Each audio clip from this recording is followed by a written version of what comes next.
In quest to find relief for his diabetic relatives, Julius Nyanzi embarked on a research journey while in primary 7 with sorrel plant commonly known as kanyewa, though not with much success. Is this all growing over?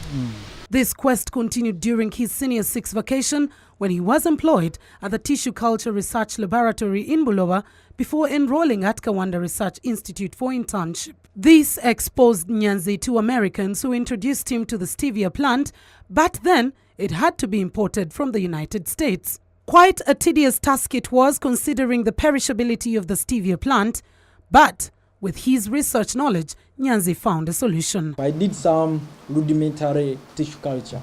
So I got the leaf of Stevia, put it in the solution of the water icing, then I mixed in some potato extract. This enabled safe arrival of 10 Stevia leaves. Nyanzi applied his little propagation knowledge to propagate the leaves, though only one came to life.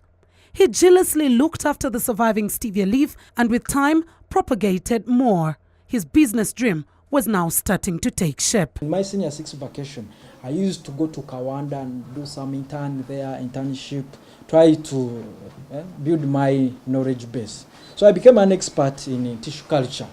So from there, I got a job. I got a job when I was at Makerere University first year.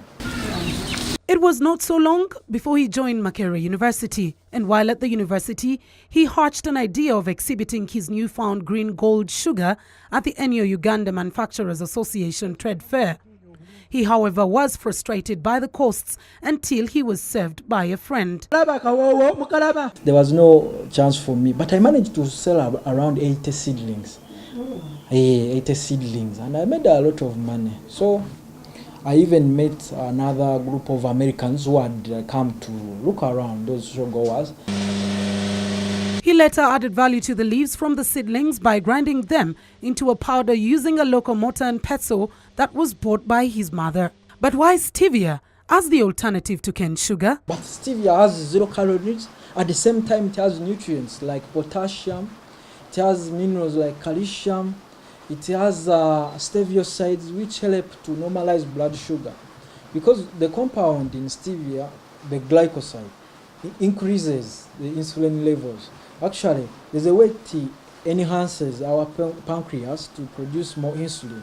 And once you have more insulin, that means that your sugar levels cannot go high. By now, with fear from capitalists plus labor and capital intensiveness of the business, Nyanzi thought of diversification still through his biochemistry.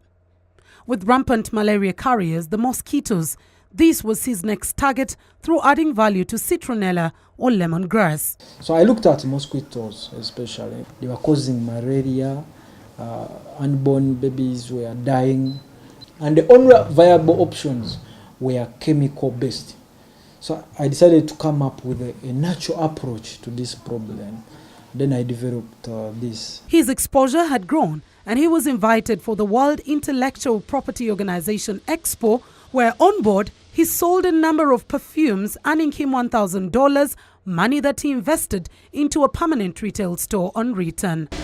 Nyanzi mainly focuses on herbs and plants to extract butters, perfumes, oils and others that have expanded, but along with challenges. Most people underlook you. They say, this is a joker. We know young men, they are here to make quick money. And I'm not here for quick money. And time has been my best ally. Nyanzi Julius has won himself various accolades, including the 2017 Private Sector Foundation Uganda Innovator Award, Best Service Utilities Award at the just concluded Fair, among others. The 28-year-old graduate of botany now employs 40 young people who work along with him.